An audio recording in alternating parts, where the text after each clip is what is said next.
there power to that TV? She was having trouble with that before. It was all striped up, and then she shut it off, and I think she forgot to turn it back on. I can go get that. You have a step stool? Can't see if the light is on. It was, you know, what we used to get when the TV shut off for the night. So she was turning it off and turning it back on, and I didn't think it got back on.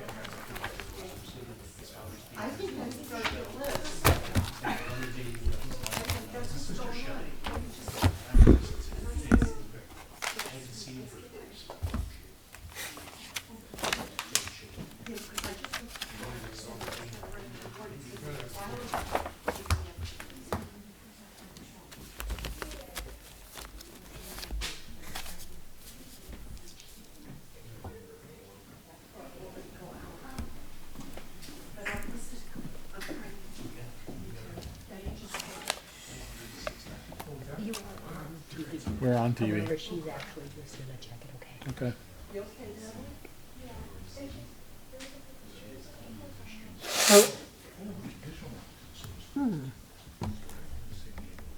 That's okay. Are we activated though, or we're broadcasting? Yeah, you're broadcasting. Okay. Thank you. Thank you, Natalie.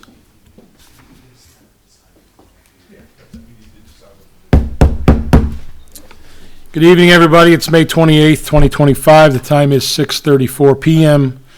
I'd like to call this Town Board regular meeting to order by asking everybody to please rise for the pledge to the flag. I pledge allegiance to the flag of the United States of America and to the republic for which it stands, one nation, under God, indivisible, with liberty and justice for all.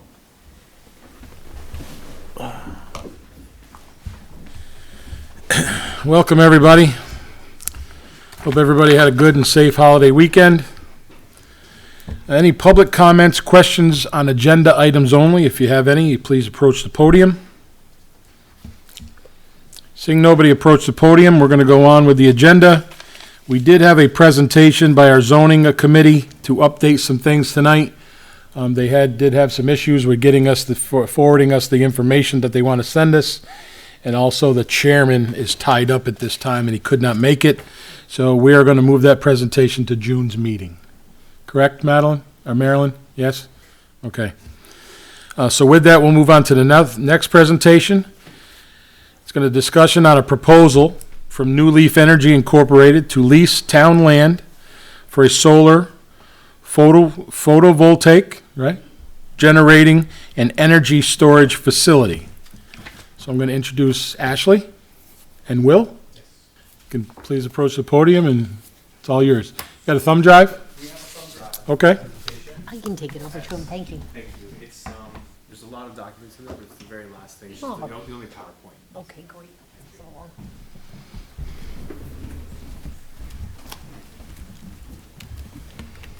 Sorry. Oh, sorry, this side.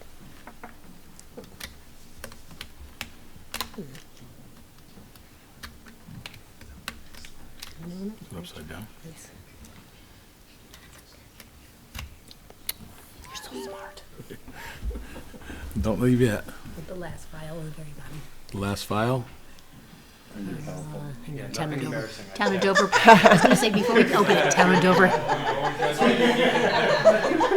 Town of Dover. Presentation, right? Okay. 'Cause the last one's not Town of Dover. No, just other meetings, just like this. What was that, Town of Worcester? Yeah, something in there in the town of Worcester. Okay. We're all over the place. So you tell me when to hit it and I'll just switch it for you. Wonderful. Okay? Okay, you can All go right. ahead and get started.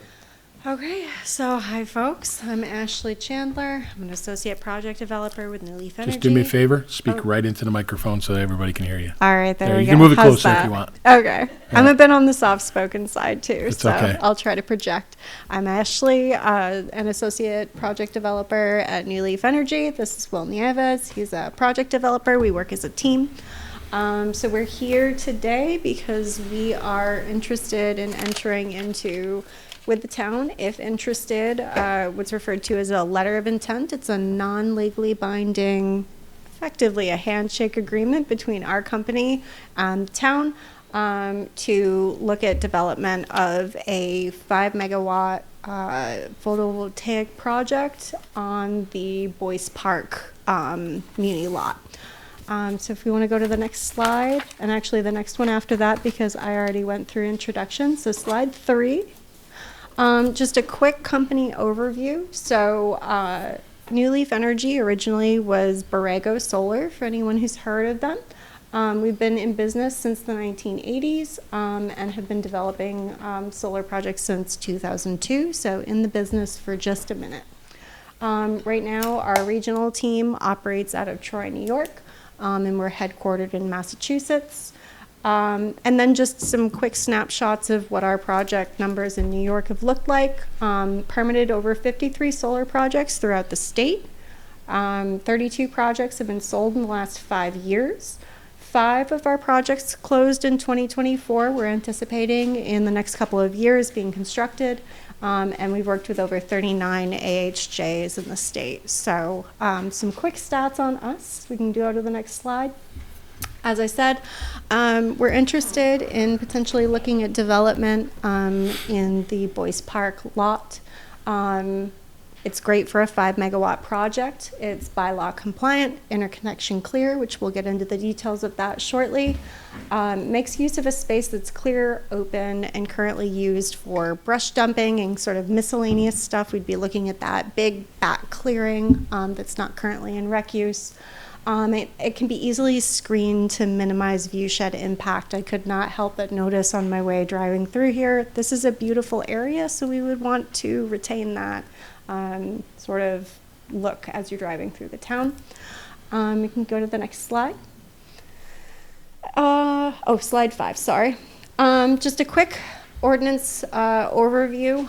We like to do a bylaw review before we engage with any landowner of the town, just to make sure that the way that we develop fits within what the town is looking for in terms of zoning code and general development requirements.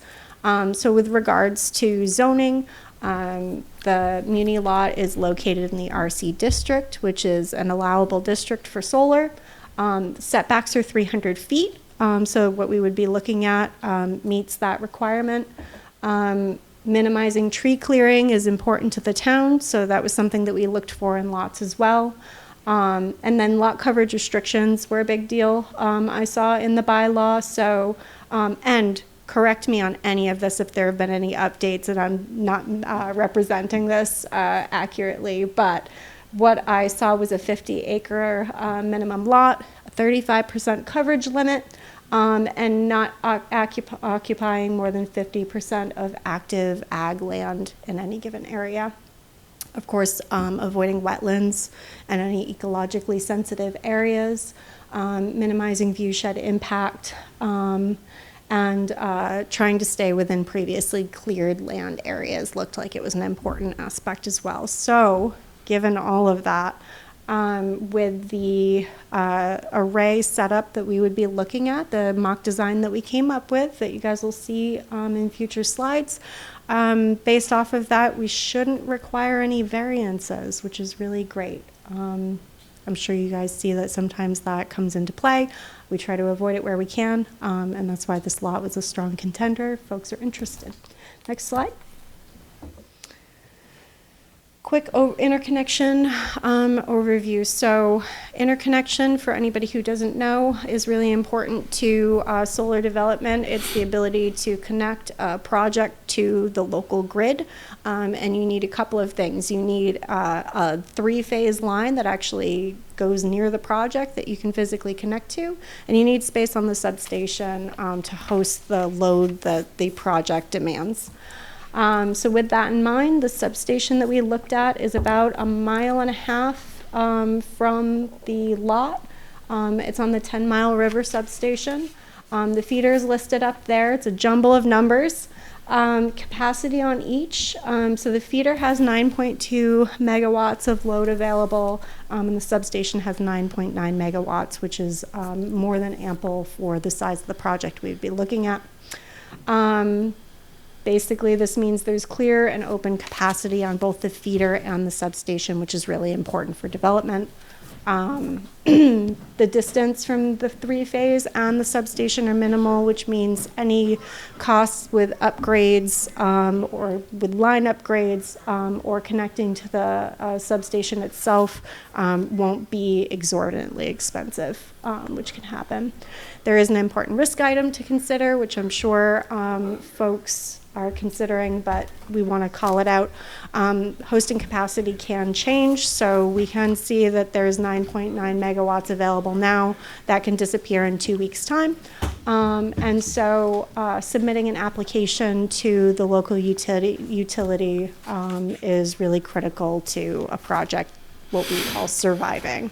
As soon as capacity dries up, it interferes with your ability to connect a project to the grid and move forward with development. Next slide. So that's just a quick map of the spider web of interconnection is on the right. So that is all of the lines that run from the substation out to surrounding areas. And then the 1.38 miles is the distance drawn from the project site up to the substation. That substation is the one that's off of Reagan's Mill Road? I believe that's the one that it was Yep. on. Okay. Yes. Next slide. Subdevelopment there. Yep. Yeah. So just a quick site overview. Again, I'm sure folks are familiar with it since it's the park, but the site address is the Boyce Park lot, Town of Dover, Dutchess County, and then the school district is Dover Union Free School District. We coordinate with all three entities during pilot agreements. We'll get into that a little bit, but we like to make sure that we're noting the correct entities this early on for pilot purposes. And then, forgive me, our GIS map pulled the incorrect acreage for that lot. It says 209, I think, but the tax rolls called out 198 as the actual acreage. So next slide. So here's the proposed overlay for the project. So we'd be looking at a 5 megawatt PV site. So it's relatively small compared to some of the utility scale projects that folks are seeing a bit more lately. Approximately 21 acres between the array fenced-in area and the access road area. We're looking at energy storage, DC coupled, which would be located on the equipment pad, which you guys see in the middle, that little orange box is the equipment pad for inverters and what would be a battery unit. That being said, we're open to feedback with that. I did see that the town allowed for that in conjunction with an array. But battery is new for a lot of towns, so we're interested in hearing folks' feedback to see how we feel about that. In terms of the site access, so that orange road coming from the array area and that orange box going up to the top of the property at the road, that is what we were looking at for the access road initially. Generally speaking, we try to minimize any impact to surrounding land if there's already a pathway in existence. That being said, we did take note that it's near used rec areas, so that's a negotiable item if there are feelings about moving that further north or further south so that it doesn't impact any of those areas. The project would mean no tree removal, avoiding wetlands and steep slope, abides by setback and coverage limits, and doesn't impact or use current rec areas. So again, is entirely back in that cleared area and away. And because it abides by that 300-foot setback, our understanding is that that cleared area is sometimes used for things like brush dumping or miscellaneous, use. There's still a clearing all the way on the side of that property line that could be available for that on a continued basis. Next slide. And then that's just a closer up view of it. So it runs through what to be, just maybe tractor or four-wheeler, some kind of cleared area running back there, and then maybe use of that existing access road. Again, we would be happy to discuss an alternative location for that, but just based off of what we were looking at from an aerial view and trying to minimize any impact, that's what we went with. And I'm going to hand it over to Will for pilot agreements and basically what we can do for the town. Yeah. Thank you. And so, yeah, I mean, what we were looking at here is also, this is very early stage, so all of this is pretty conceptual in nature. So that's why, we're talking about, the fact that we're open to sort of any thoughts on the battery, specifically the access road. Ultimately, what we are, our ultimate goal is for the town to enter into that letter of intent, so that we can actually start exploring this, doing our due diligence, presenting the town with a form of lease. We have 100 days of exclusivity is what we look for. It's typically about how long it takes us to do all of the due diligence that we do, which includes typical real estate, items, wetland delineation, phase 1 environmental review.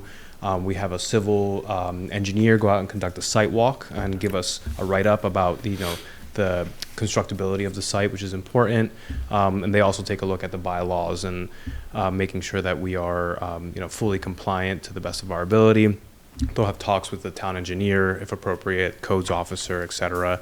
And then, we also run title on the property and do other sort of kind of basic site discovery before we make a decision to kind of invest more into the project, enter into a option to lease agreement, and then kind of a big ticket item would be putting down a deposit, construction deposit to the utility, which they require 25% of total upgrades. These upgrades that we are talking about are pretty standard because it does look like there's capacity at the substation. We're looking at, somewhere in the realm of about $500,000, give or take. And so for us to secure our position in the queue, we have to place that 25% deposit. It is refundable, but as we all know, the cost of money is very high right now. So every company out there in America is probably being a little bit judicious with how they're spending their money, and so we want to make sure we have all that information ahead of time. So why we're here tonight is just to sort of make sure that we can put everything out there that might be a concern and making sure that we're addressing any questions or concerns early.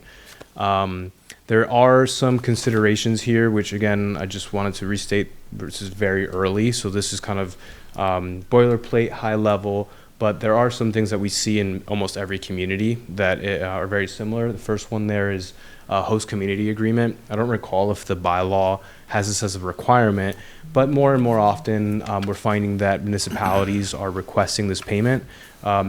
Typically, I feel like 9.9 out of 10 times, the town gets the smallest portion of the tax payment.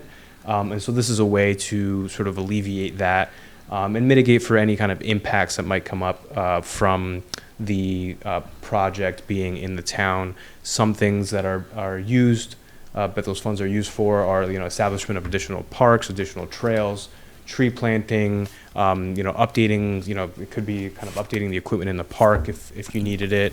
Sometimes it goes for equipment to the fire department, so that they can feel like they have everything that they might need in the event of an emergency. And so all of those things are sort of subject to negotiation and really are driven by the town's needs. The pilot agreement is, the payment in lieu and tax agreement. This is kind of something that does give us a little bit of a tax break for some amount of time, but it also means a steady and predictable flow of income to the school district, to the county, and to the town. These are negotiated agreements that are typically, around or just underneath full taxation. And the state provides a model that the assessors are becoming more and more familiar with. And again, this is something that we work really closely with town council, town supervisor, to make sure it's an agreement that we're all happy with. This is a conversation that we would be having probably closer to the end of permitting, but just as like a preview of, things that we might be talking about as the process goes through. The lease is the big one that, we would be sort of formalizing early on in the form of an option agreement, option to lease. Right now, we've got our offer is $46,200 per year with a 2% escalator. It's about market rate for a project of this size. We have option periods of $7,500 per year for the first 3 years. We set it up this way because that's about how long it takes us to develop one of these projects from basically this conversation or having the LOI signed. We go through that site discovery process, due diligence, we enter into the lease, and then that's when we engage, civil engineers and electrical engineers to, put together an application package and bring to the town. And then we go through the full, New York State Environmental and Quality Review Act. We go through permitting. We are subject to the public hearing, and that whole process, can take up to 6 to 9 months, depending on what comes up. That 3-year option period gives us enough time to fully develop the project, get ready for construction, come back, do the building permits, and then actually get the thing built. Rent starts when we flip the switch, so to speak, and this is generating electricity. The business model for us is that we are leasing land from you to produce electricity, and then we're going to sell that electricity back to NYSEG. NYSEG then distributes that, and that map that Ashley had shown you that had the spider web, that's the network where this electricity is going to go. So it's going to stay in this area.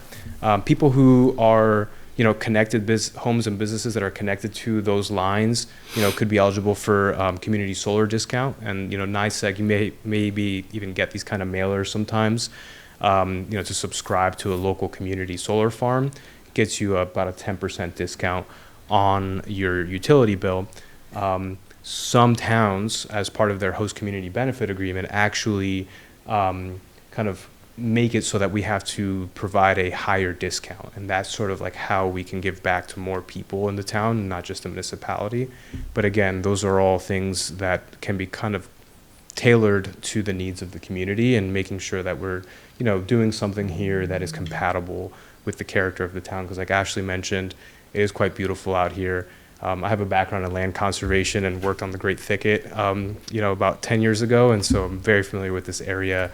There aren't a lot of sites that we really felt like we felt comfortable and really wanted to explore, because most of the sites that are here have tree clearing, high slopes, and maybe are just like actively farmed. And those were parcels that we did not think were compatible with the character of the community, and therefore we just kind of left them off of our list.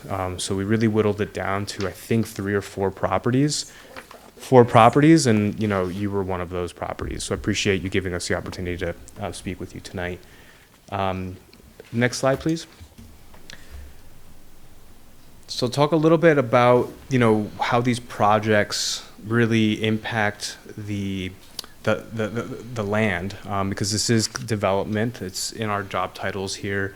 But as I mentioned, I have a background in land conservation, and specifically ag land and soil conservation. So I have a little bit of a passion for making sure that we're not taking up good soil, we're not taking up active ag land, and that we're not having a negative environmental impact wherever we're working. So to that end, these solar projects are temporary in nature because it's not that different than fencing. The racking system is driven into the ground using, basically like a hydraulic press, not a press, but or they're screwed in with a helical pile, similar to some fencing systems.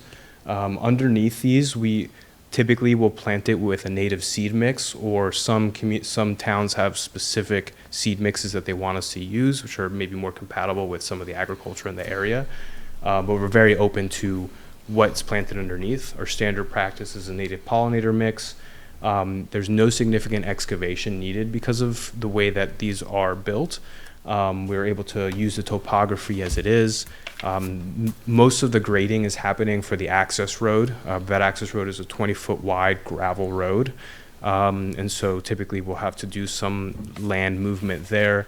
We follow New York Ag and Markets guidelines for any kind of site restoration, for disturbed site restoration. And so any topsoil that's moved through this process gets stored on site and is available during the decommissioning process, in which, again, we follow the Ag and Markets guidelines to make sure that the land is restored back to its original state. And in most cases, it can be farmed immediately the next year. We've even got organic farmers in central New York who have sort of vetted this technology to say that, they're willing to put it on their own land, adjacent to their own crops, in vineyards and things like that, because there are no sort of environmental concerns with the technology that's used today on the panels, where in the past there were things like lead and cadmium that were sort of used to solder. That technology has really changed. Really, these are made out of something called a polycarbonate, and so it's basically sand and glass is the majority of what's in these, and the racking is stainless steel. The only concrete that gets put into the ground is at the fence corner posts and at the gates for structural rigidity. And then at the end of the project's life, like I mentioned, we will take all of that equipment off. We will remove anything that's 3 or 4 feet underground, being those concrete footers, and then regrade the site with any removes topsoil.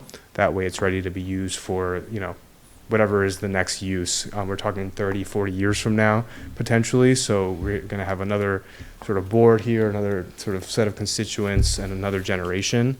We work a lot on active ag land, so I always think of this as a kind of, as a soil health specialist, I always think of this as a way to really kind of rest the land for 30 years and really build up carbon and get it ready for the next generation of farming. Next slide, please. I think if you can go up 1 to 13. There we go. So I think I covered a lot of this here already. One of the things that we do often in communities like this is, like, most of our projects will get a chain link fence, 7 feet high. We always use what's called a wildlife friendly fence, which gives smaller critters, especially, again, with the Great Thicket. I know that we've got the New England cottontail in this area, which is a protected species. And so we do make sure that it's about a foot off of the ground, so things like foxes and small critters can get through. A deer could technically jump over it. There's a man gate, so nothing gets sort of stuck inside of it. All of the wiring is underground, except for at the point of interconnection, which will look like normal telephone poles. There is the ability to put ground-mounted interconnection equipment, which to me seems like it might be a good fit here because we've got a town park at the entrance. And so these pole farms, has anybody seen what one of these projects looks like with the pole farms? No. But there's a series of poles. It's about 3 or 4 poles in sequence that would be at the entrance. And so there is the ability to put everything in ground-mounted boxes. It's a little bit easier to screen and a little bit easier to blend into the background. So that's something that we're able to do. And then on the next slide here, I won't touch too much on this because I do think that this is a conversation that we, unless the fire chief is here, is a conversation that I always like to have with the fire chief present and members of the fire department, because there are concerns about fire risk and what it means if one of these things catches on fire. The reality is that that's a very rare instance and not typically caused by the equipment itself. It's caused by something like a brush fire or lightning strike nearby that might light the surrounding area on fire. So the project is, will be built to universal fire code standards. We are talking about putting a battery on here, which does have different considerations when it comes to fire safety. But what we do always is work with the local fire department. We do bring in some subject matter experts and other folks from New York City, actually, who were part of changing the safety regulations after the fires that happened in New York a few years back. To make sure that you guys have everything that you need, all the information that you need to make an informed decision. Next slide, please. And then as in terms of next steps, I kind of already talked about some of the due diligence that we conduct during that initial 100 days. And so that's what our ask is, tonight, is to, for the town to sign off on that letter of intent. And then basically it's like Ashley said, it's basically a handshake agreement. I always call it a written handshake. It just says that we as the developer are interested on exploring this on your land and seeing if it's actually a viable fit for a community solar farm.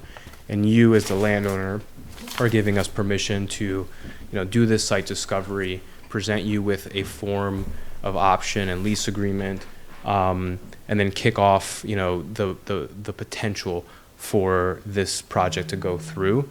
During that first 100 days, if you guys decide or, catch heat from the community and say, you know what, this is not going to work for us, you can walk away from that.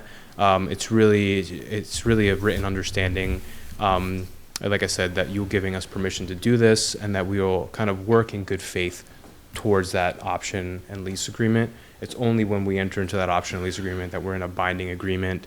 New Leaf Energy will then sort of spend more money to, hire the civil engineer and to, hire our outside counsel, local counsel to help us with the pilots. And then we start to really sort of gear up to come in front of the town and the community and present the full project. Again, what we're looking at here is conceptual in nature, and it's an ask to come and explore the development of this project on your land. And I think that probably covers it.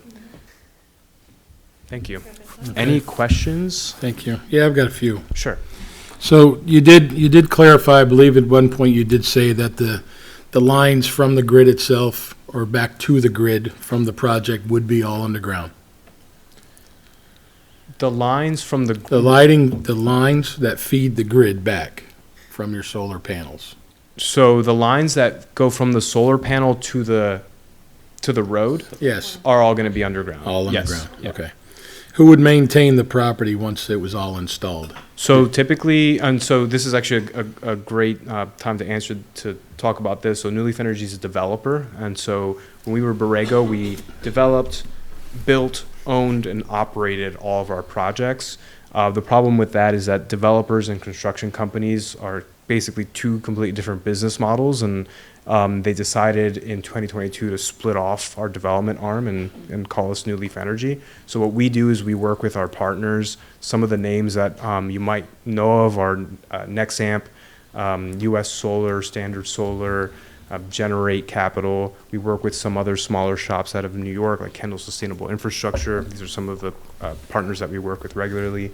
They purchase the project from us once we've got it fully permitted, and we are ready to pull our building permits. So that company, which we call the owner-operator, is who would be responsible for the maintenance. Maintenance is actually something that is discussed at length through the permitting process. You can require a maintenance plan from us that has to be updated every certain amount of years. There are signs posted on the site for who is the main point of contact should something happen.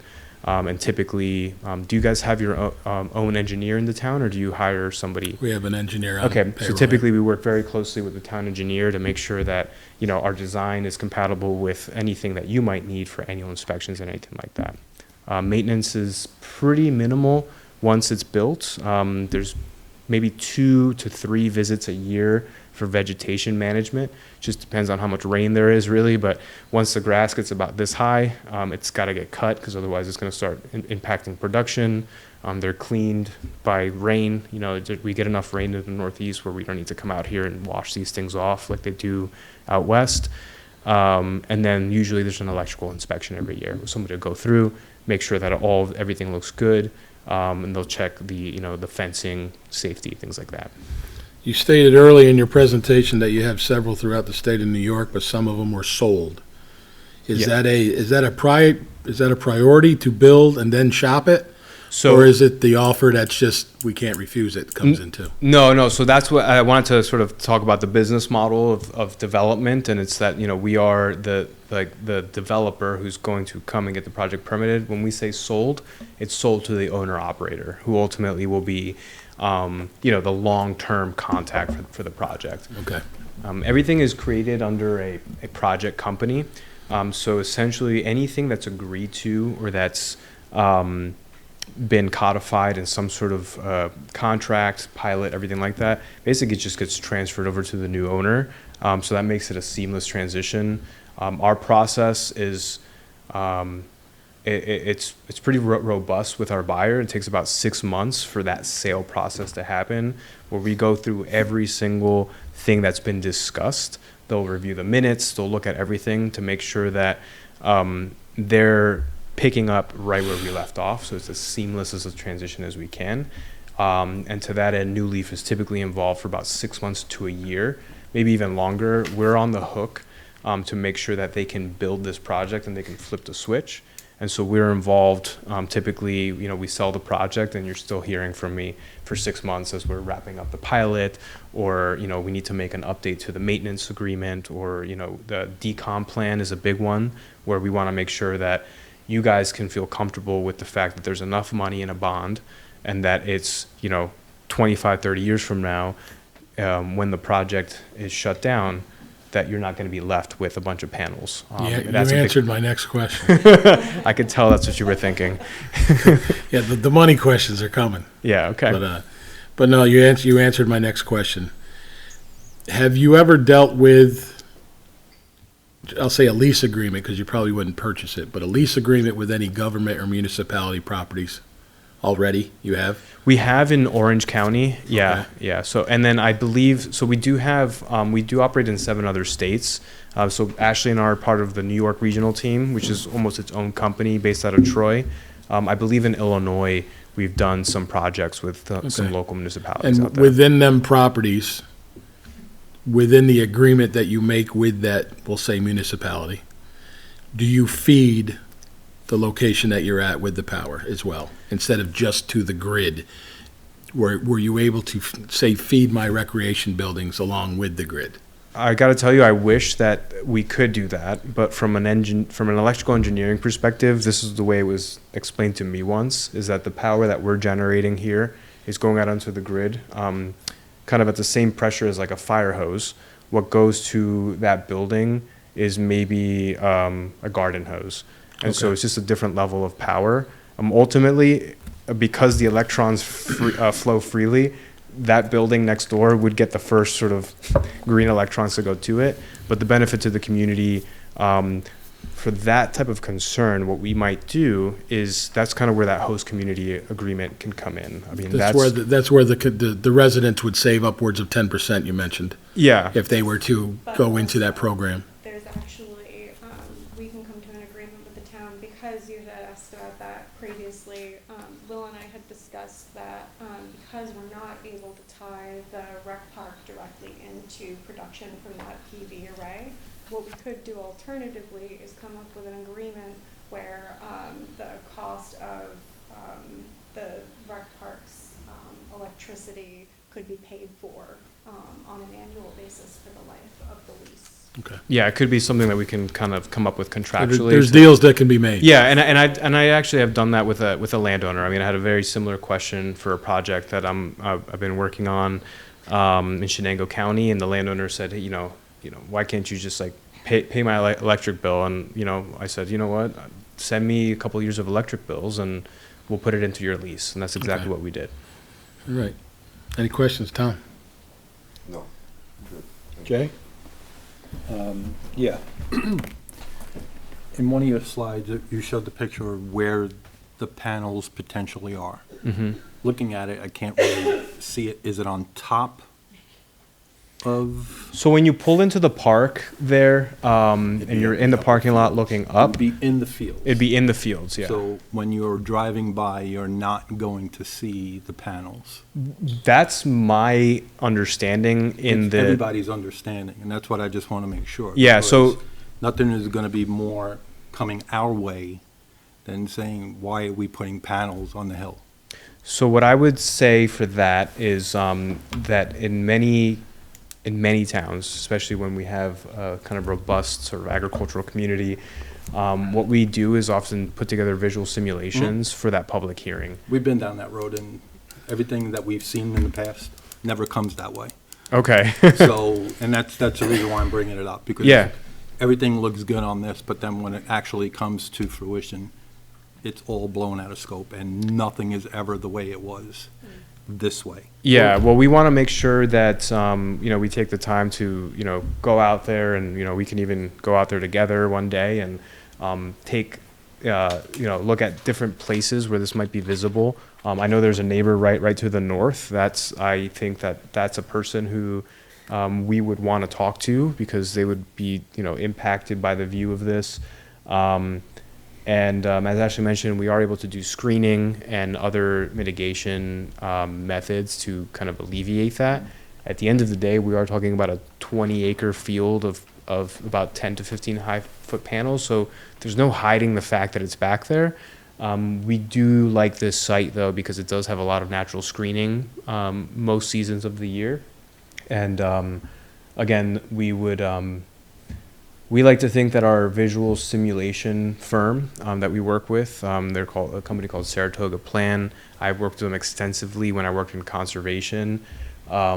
They do a really good job of taking community feedback, getting out here, taking photos from the right locations.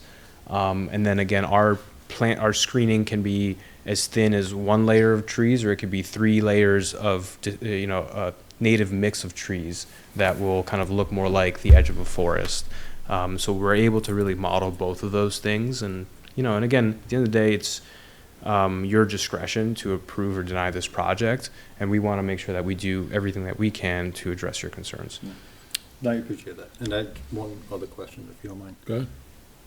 You have 53 in in the state of New York, right? Anything close in Westchester, the 5 boroughs, Putnam County? I think you mentioned Orange County, correct? We do have a couple of projects that were built in the last year in Orange County. One of those are it's the town of Chester. It was on their land. So if you wanted a reference for what that process looked like, that would be a good place to look.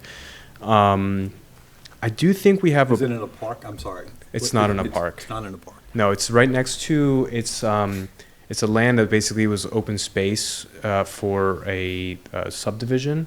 So it's a very visible location, town land. It's actually kind of shared with a convent next door. And so, it's 2 projects right next to each other. So it's bigger than what we're talking about here. I don't have any examples, if this is what you're getting at, of something on a town park. Unionville. Susan? I do have a question. You said you're going to go underground, possibly to the entrance to the park, and then you have to go to Reagan's Mill, I believe it was a substation, and that would be above ground. Yes, Connectivity. yeah, so Right, it's a line. because this is what's Okay. considered Lines are distributed there. generation, we just tie into the pole that's right there, and then Okay. the electricity flows right to the substation via NYSEX poles. Thank you. Part of what makes this parcel so great is that there are poles right at the top of the property. So again, Will had mentioned, ground-mounted instead of pole farms. So the ability to have the interconnection set up be discrete and screened is great. Yeah, I think in a location like this, the pole farms, in my opinion, are probably the most unsightly part of these projects. I like the way that these look in a field, but maybe I'm a little biased. But I do think that the pole farm can be something that looks a little bit industrial, because we're talking about, again, 3 to 4 poles, each one of them with a transformer or some piece of equipment on it. And so when I drive by a site like this, I think, this is probably one that would make more sense to do ground mounted. Okay. Anybody else? Katie? No, not right now, thank you. Council? No? So what I would ask is if you can just freshen up the information you gave me on the agreements that you would be willing to look into. I can't promise you that we'll be able to get back to you by next meeting, which is the end of June. This will be discussed amongst ourselves, starting tonight. The gentleman that you referenced in that house right there, he will also be included because he is the head of our Recreation Commission. Okay. So he's more than a neighbor. Yes. But I had a feeling something about his house told me. He's a good guy. He's a great guy. But I would involve him just because I feel I should. Yeah. Okay. And I will pass it on to my planning chair, just so he sees it. My planning and zoning secretary, which I believe I shared some emails with Marilyn from you, Ashley. And we'll discuss it. And again, it'll come down to whether we feel it works for the town, and truthfully, if it's beneficial for the town, Of course. whether it's financially or whatever. And then we will look at that. That's just part of the business, Of right? course. But I appreciate you reaching out to us. You're right. It is a nice piece of property, and it's right in the center of sun heaven for you, right? So, but I thank you for coming tonight. We will discuss this. You have my word on that, and we will discuss it at length, and I'll be getting back to you. Thank you. You're Really welcome. appreciate your time. Thank you, everybody. And please don't Uh-huh. hesitate to reach out if any questions come up. I know, you said that you were putting in a battery in at the, main site, correct? That's what we're proposing right now, but as Ashley mentioned, that's a piece of the equation that, again, this is the town's discretion of what they want to put on their land. So, That's the only type of zone, what the zone, our zoning only allows any type of battery storage on a solar site. yeah. Correct, Marilyn? Yes. So, go ahead. My question would be, what kind of battery would we be putting in? Because I know large-scale batteries like this are different from the, usually the lithium-ion that we have in something like this, so. Yeah, they're actually not very different than the lithium-ion battery you have in your pocket.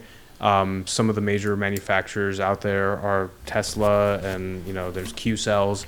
They're using this technology because it can be charged and discharged over and over again safely. After there are other technologies that existed before that, and there are some like nickel iodine batteries and other types of technologies. But right now, what's being spec'd out for the most part is lithium-ion. That being said, if we come to the planning board, that's the moment where we would have our electrical engineers put those kind of specifications in. And I would have a subject matter expert be able to answer that question a little bit better for you. I have a few more questions. First of all, I know there's a number of trails, of walking trails that go into the woods and the near the site. Would you be able to ensure continued access to those? Because I see it goes up to the edge of the field. Yeah, so again, this is a conceptual drawing. There's always going to be about between 20 and 50 feet around the outside of the fence. So in terms of access, you can see some trails right in the middle. Those will not be able to be accessed, but getting around the array, it's still going to be town land at the end of the day. And so we will just have control over everything inside of the fence line. And then you said that if it's deemed necessary that we need additional, I forget the term used, but having more trees up to make it, so we don't see the. Yeah, screening. Screening, I don't know how close those would be to the power plant, to the panels themselves, but if it was deemed that we needed a larger volume of screening, would the trees be placed far enough away that they would affect the array, or no? Yes, that's a great question. They would be placed far enough away that they wouldn't affect production, but really anything to the south is what would effectively screen it or cast shadows onto it. Any screening that we would place this is where the visual simulations and the line of sight analysis that we do come into play, because sometimes the screening is necessary 20 feet from the fence line, and other times it's actually necessary like on that neighbor's house, because of the topography. We don't really know what that looks like right now, but certainly we will do a visual impact analysis to basically see, here's a 3-mile circle, where can you see this thing from? And then we come to the town and to the town board and say, where would you like us to provide you with visual simulations from these viewpoints? And so that's how we kind of figure out where those plantings should go. Thank you. You got it. Thank you very much. Thank you very Safe much. home- Wherever you're traveling to, safe home. Appreciate it. Thank you. Yep, thank All you. right, have a good night. Supervisor? Yes. We can give back the USB, but could we get a copy of the presentation? Great. Good question.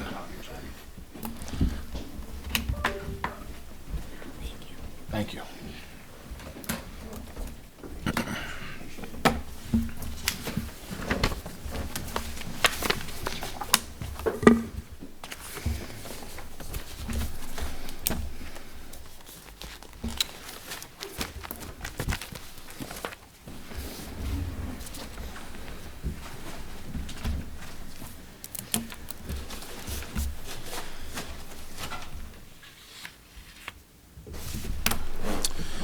All right, moving on.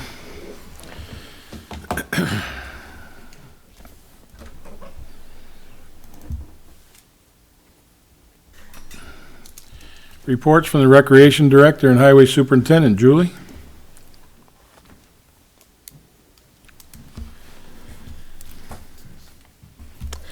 I'm Julie Muncy from Dover Recreation. I just want to thank everybody who came up to cleanup day a couple weeks ago. We had at Boys Park. They did a great job along all the town roads, state roads, and county roads. We had, a really, really good turnout this year, and the weather was great, so it really helped. This weekend, on Saturday, May 31st, we have the Rojas benefit concert. Due to the weather, we are still having the concert, but we are moving it over to the pavilion area with a bigger tent. So we'll have all the activities under there. Please come out and support this family. Rain or shine, it's going to be great. So we have lots of stuff to do. The concert, we have 3 bands. We have a magician, as well as raffles, as well as a carnival, a little carnival corner for all the kids to do, as well as face painting. So we have a lot going on. We're there from the concert starts from 11 to 6. So if anybody has any questions or concerns, they can definitely call me at the Recreation Department at 845-832-9168. But please come out, even rain or shine. Come on out and support this family. Our summer day camp programs, day camp as well as summer programs are coming up quickly. If you haven't yet, please register your child for any of our programs, as well as day camp that's coming up, starting to fill up. So get in there quick. And if you have any questions, again, call us. I want to thank Jason and all our guys for helping us with the pond. It's actually getting done and it looks great already for the little bit that they've already done. So in the next week or so, they're still continuing that into next week. Right, Jason? I think so. So we're working on that, and then it'll get hydroseeded, and then, hopefully in a month or two, it'll look beautiful. So we definitely have plans to do some stuff there. So I want to just thank everybody there, thank the highway department as well as my crew for all the stuff that they do for me and the town. Any questions? No, we're good. Okay, thanks. Oh, I want to say thank you to everybody who came to their senior picnic today. We had about 330 seniors at Boys Park today from Pauling, Amenia, Unionville, and Dover. So I want to thank everybody who came and all the volunteers that helped. It was a great turnout, and the weather turned out great, and everybody seemed very happy. So The hamburger servers were awesome. thank you, Rich. And Supervisor Schmidt. Thank you, Julie. I'll touch base on a couple of those things as well. Highway Superintendent Jason Sartori. Hi, everyone. How's everybody doing? How are you? First thing I'm going to start off with is the other day we received money from FEMA, $406,000 to redo the bridge on Chestnut Ridge Road. It's been a long process between myself, my assistant, and Joe Berger. It's taken probably a year and a half to get to this point, and we do have the money because they put it in our account already. So next thing we can do is move on and get going. When you're dealing with FEMA, it takes a lot of time and effort, paperwork, and everything else. Am I correct, Joe? To get to the point where we are with this one project that's been coming up on almost 2 years. In September it'll be. So thank you, FEMA, for giving us what we asked for. So we're going to move on with that project on that. Beyond that, the Highway Department is finishing up grading on all our dirt roads. I think we're down to Cart Road, which hopefully we could get done either Friday, because it's get a little rain, it might be a little muddy, so we'll have to wait. Also, the pond project that Julie mentioned, hopefully here within the next week and a half here, whatever, sometime next week, we should have everything done around it, so we can hydro seed it like she said. We also are putting in a dry hydrant, which we have the materials for. That'll be at the north end for the fire company and a little roadway to it. So they can use their trucks if there's ever a fire around and they need to pump water out. It'll be all set up for that. Also, we started mowing on most of our roads and weed whacking around a lot of our signs, and that'll continue on throughout the summer. Next is the Highway Department is preparing Johnson Road, Sprague Road, Sheldon Road, Bannister Road for the paving project this year. We've already started doing pipe work on it and exchanging pipes out from old metal ones to new plastic ones, and we should be pretty close to done with those. We have one more to go on those, and the paving will also, it'll start around, they gave us a date of July 7th or 8th, depending on the weather. It could be bumped ahead a day or two, depending on rain and stuff like that. So we're pretty much set with that. And I just ask everybody out there who is listening, just be patient. It's a narrow road up through there, and there's going to be a lot of trucks, a lot of traffic. So please be patient. Don't get mad if you have to wait in line. It's part of it.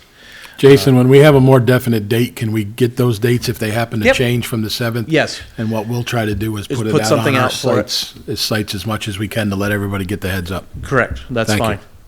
And then last, all my guys for putting in the hard work and effort, and to Terry for everything she does. She came back to work about a month or so ago from surgery and everything like that, and she's on her way to recovery. She's doing really well. Saw her I wanna today. thank She- her a lot. She looks great. I She saw her is. today. And she does a lot for us. Yep. So, and that's it. Any questions? No, not from me. Okay, thanks. Thank you. We talked today. We're good.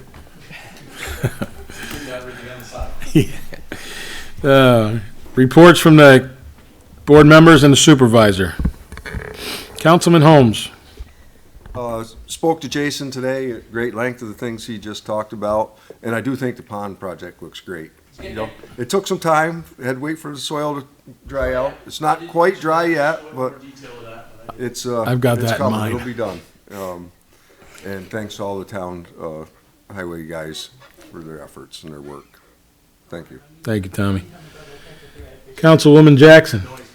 The school budget passed. The board members were reelected to the school board. The library would like to announce that they had a lot of programs going on right now, and they have an energy savings seminar coming up tomorrow. I know that's short notice, but it's at 5:30 tomorrow. They're going to teach people about different heating and cooling programs and energy saving, and give out an energy saving kit. They also have a reading program over the summer they want to stress for 5 to 10-year-olds. If anybody wants to join, they can check in at the library. Thank you. Thank you. Deputy Supervisor Murphy. So, I think Julie and Jason both deserve a lot of credit for Boyce Park. Everything that's been going on at Boyce Park, everything is coming together. We've been talking about it for the better part of 15 to 20 years on how to improve this and how to improve that. And, you know, both departments, you guys really have done an outstanding job, so thank you. Again, and just one last thing, this past Memorial Day, big thanks to Jan and the Legion and the Lions Club. It was a great day for our march, and I was very honored to be a part of it, so thank you very much. Thank you, Jay. I do have something to say from Councilman Maluta. I wish him well. He's home right now. He's a little under the weather. He's on his behalf. I was asked to thank everyone that was involved in Monday's Memorial Day ceremony. The school band, the J.H. Ketchum Hose Company, the Legion members and the Ladies Auxiliary of the Legion, town board and elected officials that were there in attendance, as well as the Lions Club. I think they had a big part with the flags and the planting. Members of the Lions Club did some of the planting. So Commander, Councilman Maluta would like to thank everybody involved, and again, I wish him well. He's home tonight. Supervisor's report. I want to reiterate a few things that Julie brought up, as well as Jason. I want to thank everybody that showed up for our town cleanup day. I think one organization in this town showed up with 35 kids and adults. So it was a good turnout. It was a pretty, if you saw the picture that we posted on our sites, we had a great turnout that day. We did a ton of work on some roads, Route 55 and Route 22, County Road, Pleasant Ridge Road, and Cricket Hill, as well as some on Lime Kiln up near the Maple and Lime Kiln intersection. We had some people there as well. So I want to thank everybody. It was a great job once again. And yes, the weather held out for us. It didn't rain until almost at the end, and we just got everybody off the road, and we called it a day. So thank you very much. The pond project that was brought up, both Julie and Jason, I had to explain it a few times to people today at the senior picnic. They just wondered why it was taking so long and what are we doing. So we explained it. You know, a lot of people don't understand just how wet and dense that stuff was that came out of that pond. 4 months later, you can dig to the center of the piles and it was soaking wet again. Still, I should say. So it took some time, and then I do know, talking with Julie and Jason just a month ago, they wanted to get it going, but the weather didn't help us the last few weeks. So then we had to wait for the equipment to be available. So we thank the local business that's renting the equipment to us and operating the equipment, as well as our highway guys. But when it's all said and done, I think you're going to see a great difference down there. It's going to be nice. It's going to be seeded, and it's graded off and seeded and look good. We're hoping for the 4th of July weekend to see some green stuff down there. And then we just have nothing but more improvements to do after that with our fountain. I was given some ideas today, so that's going to take a little doing financially. So, but we're going to look at it. You know, the fish topic was brought up, but I want to thank everybody that's been involved in that. And you're right, it has been a long time, but you know what? Good things do take time sometimes. And in that process, a lot of people that don't understand it, they may understand it a little better today and after tonight with everybody talking about it. So thanks again for them. I do have something that was handed to me by the county executive today. I think it's a great idea. So she handed me a flyer, if everybody can see, and I'm going to read the flyer itself, but we're also going to post it on our website, and then we'll try to share it to the local social media pages. It's in honor of veteran, Dutchess County Executive Sue Serino, Office of Veteran Affairs. About the program, it's Dutchess County's Honor of Veteran program recognizes local deceased veterans who served our nation. Each public ceremony honors one individual posthumously and offers our community a chance to reflect, remember, and say thank you. Upcoming ceremonies are June 17th, July 17th, August 21st, September 18th, October 16th, and November 20th. All ceremonies begin at 9 a.m., and the locations may vary, and they will all be announced. Nominate a veteran. Do you know a Dutchess County deceased veteran whose life and service should be remembered? Submit your nomination online at www.dutchesny.gov/honor-a-veteran or call 845-486-2000 to learn more. The 486-2000 number, I believe that's the executive's office on the 6th floor on Market Street. So we're going to post this. I think it's a great thing. Dover is just full of memories, as we learned this past Monday from Brian Kelly, and veterans that are no longer with us. God bless them all. And I think it's a good thing. So I said that I would read it tonight, and we'll post it to our website, and hopefully some people put in some applicants. Okay? I think that is it for me.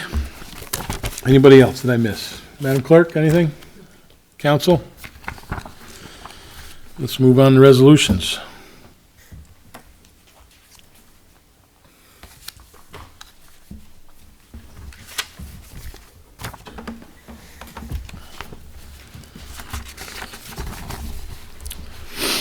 Resolution to authorize and approve the consent agenda items.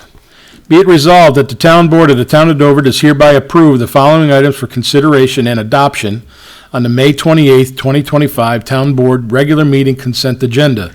Authorize payment of abstract number 5 of 2025 in the amount of $250,785.27. accept the minutes of the Town Board regular meeting of April 30th, 2025, approve Town Clerk's report of April 2025, approve Town Supervisor's financial report for April 2025, and authorize budget transfers, budget amendments, and payment of off-abstract purchase orders and accept unanticipated revenues as prepared and submitted by the town's bookkeeper. I'll entertain a motion. So moved. Second. Brought by Murphy, seconded by Holmes. Any discussion? Hearing no discussion, all in favor? Aye. Any opposed? So carried, one absent. Next one. Resolution authorizing the town supervisor to execute undertaking with New York State Department of Transportation for highway work permits. Resolved that the town board of the town of Dover does hereby authorize the town supervisor to sign the undertaking of highway work permit from the New York State Department of Transportation, New York State DOT, as per the review and recommendation of Thomas J. Jacobellis, Town Council of the town of Dover. I'll entertain a motion. So moved. Second. Brought by Murphy, seconded by Jackson. Any discussion? Hearing no discussion, all in favor? Aye. Any opposed? So carried, one absent.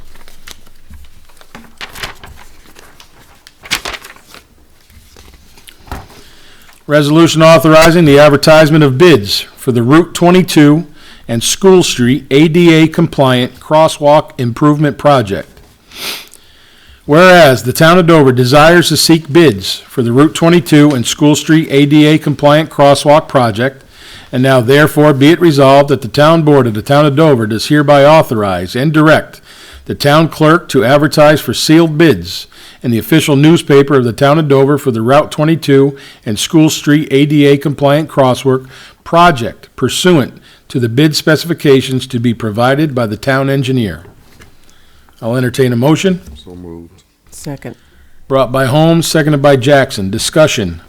This was a project that was brought, and we received a grant for. Thank you again, Katie. And it's, if you're familiar with it, it's the crosswalk from the school. It's going to be designed correctly, up to code, up to DOT regs, up to local regs. And that is a crosswalk that is directly from the school parking lot to the sidewalk on the west side, which eventually takes you to Stone Church. That is the crosswalk that is used mainly for that reason. You got anything? You want to say anything? We're not quite to this part of the project yet, but getting approval in advance will help when the permit comes through from DOT, that we don't have to wait another month for a meeting. So it's kind of preliminary, but at the same time, we're moving that way, as you can see from the undertaking, and the engineer's working right now to design it. We're getting it moving. We're moving. Yes, we're moving. Any other discussion? Hearing no further discussion, all in favor? Aye. Any opposed? So carried, one absent. Resolution authorizing the town supervisor to execute intermunicipal agreement with Dover School District. Whereas the town of Dover is in need of an indoor location for its day camp and summer recreation programs in case of emergencies which would necessitate the use of indoor space for campers from June 30th, 2025 through August 22nd, 2025. And whereas the Dover School District has agreed to permit the town of Dover to utilize the Dover schools under emergency circumstances pursuant to the terms of an intermunicipal agreement. Now therefore be it resolved that the town board of the town of Dover does hereby authorize the town supervisor to execute an intermunicipal agreement with the Dover School District for the use of the Dover schools by the town of Dover Day Camp in case of emergency situations. And be it further resolved that a copy of the fully executed intermunicipal agreement shall be kept on file in the office of the town clerk. I'll entertain a motion. So moved. Second. Brought by Jackson, seconded by Holmes. Discussion. This is something we go through each and every year for our day camp program. It's needed. We never know when a storm will break out and they need to take cover, or we just can't cancel. So that's what that's for. Anything else? Hearing no further discussion, all in favor? Aye. Any opposed? So carried, one absent.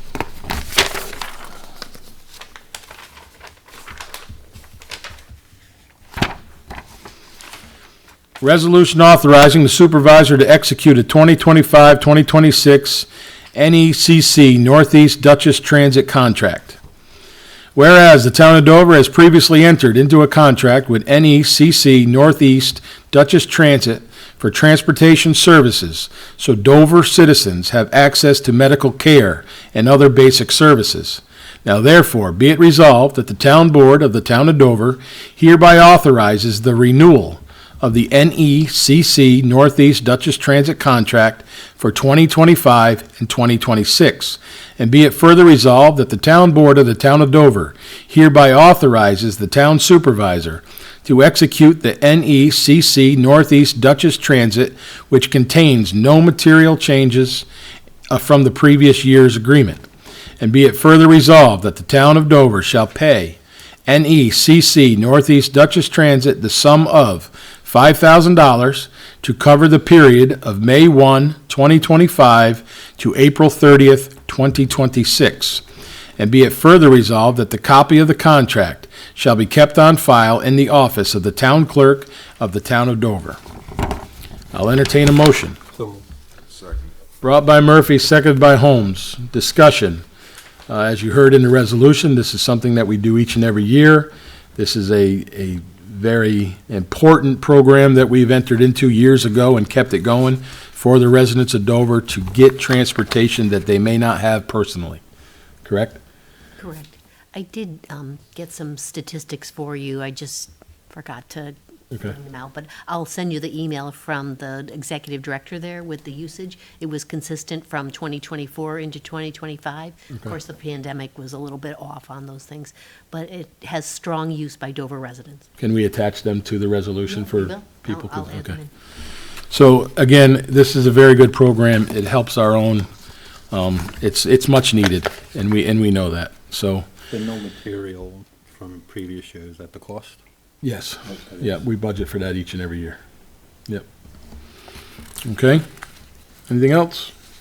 Hearing no further discussion, all in favor? Aye. Any opposed? So carried, one absent.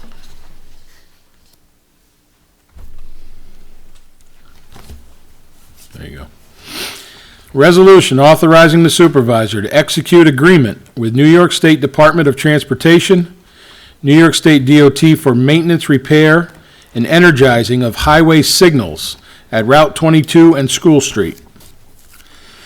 Whereas the town of Dover is in the process of an ADA-compliant crosswalk project at Route 22 and School Street in Dover Plains, and whereas, as part of that project, the town of Dover desires to have solar-powered pedestrian crosswalk lighting system on or along Route 22 and School Street, and whereas the New York State DOT has provided the town of Dover with an agreement for the maintenance, repair, and energizing of the solar-powered pedestrian crosswalk at Route 22 and School Street, setting forth each party's responsibilities in the installation, maintenance, repair, and energizing of the solar-powered pedestrian walkway at Route 22 and School Street.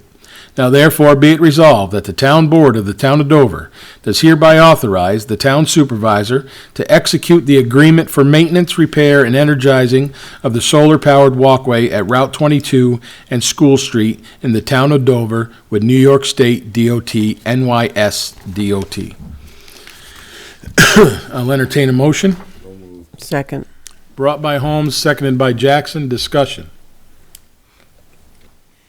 It's a great Madam thing to Clerk, do. anything? No. it's No. just the This required. is a signage that we requested. Flashing crosswalk signs instead of just the bright safety yellow signs that we have now. We just feel they're more visible, obviously, for obvious reasons. And this is what we wanted to improve that section of road and that crosswalk, and they agreed. And they're grant funded, so. And they're grant funded. Yep. Okay? Yep. Anything else? Hearing no further discussion, all in favor? Aye. Any opposed?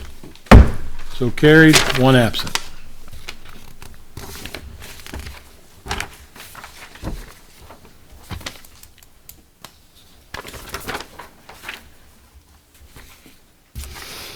Resolution authorizing required change to Town of Dover web domain.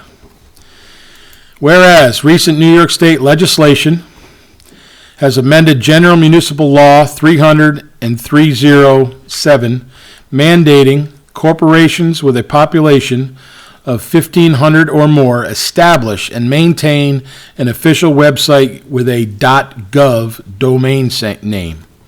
Now therefore be it resolved, the Town Board of the Town of Dover does hereby authorize the domain name for the Town of Dover website to be changed to, in quotes, a .gov, to be in compliance with the New York State legislation and the requirements of General Municipal Law 337. I'll entertain a motion. Second. Brought by Murphy, seconded by Jackson. Discussion. So, bottom line, it's going to go your email from .us to .gov, right? And is, you know, that means we got to change all of our business cards, I guess. But no, this is something that's come down the line. Katie was informed about it a while ago, and we need to get this going, so this is the start of it. Did I miss anything? No, perfect. But Do they give us a timeline as to when it cuts off? I 'Cause believe- Usually there's like a bridge, you can use either email. By December 31st, we So have to 6 have months, the so like 6 change. months. we have it.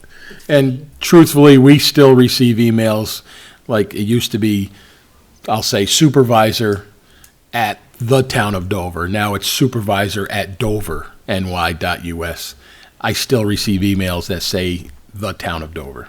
So, or Town of Dover. So, we're all right. It's just, you know, thank you, New York State, you know. But other than that, we're on board with this. Thank you again, Katie, for getting this going. Any other discussion? Nope. All in favor? Aye. Any opposed? So carried, one absent. Resolution acknowledging and accepting submission of the Town of Dover AFR to New York State Comptroller's Office for 2024. Whereas the Town of Dover has prepared the annual financial report, AFR, and whereas the 2024 AFR has been filed with the New York State Comptroller's Office. Now therefore be it resolved that the Town Board of the Town of Dover hereby acknowledge and accept the Town of Dover 2024 AFR for filing with the New York State Comptroller's Office as required. I'll entertain a motion. So moved. Brought by Murphy, seconded by Holmes. Discussion. So this is a report that we have to put in each and every year.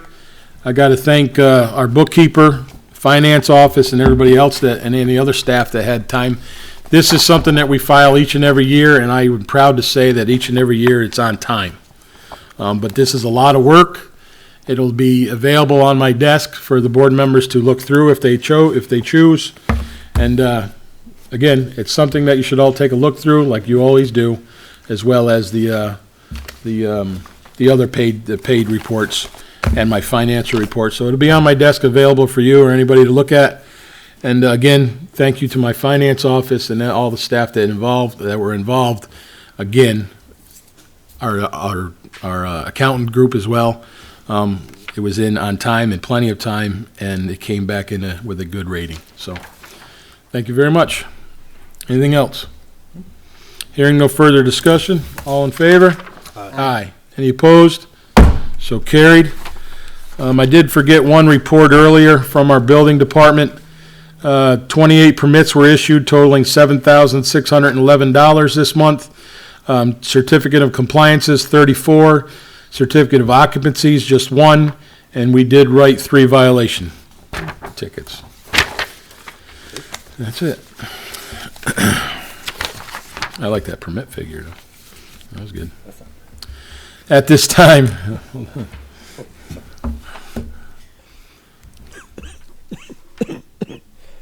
time, following the agenda, any public comments? If anybody from the public that has a question or a statement to make, please approach the podium. Seeing nobody approaching the podium, upcoming meetings, last Wednesday in the month of June. What's that date? It's the 25th or Trying to get it. It would be 25th. June 25th will be our next regular meeting. All right, and at this time, if nobody has anything else, I'll make the motion that we go into an executive session to discuss litigation issues, and we will not be returning to the dais. Do I have a second? Second. Motion made by myself, seconded by Deputy Supervisor Murphy to go into an executive session to discuss litigation and not return to the dais and end this meeting. All in favor? Aye. Aye. Any opposed? So carried. Thank you very much, everybody. Have a good night and safe home.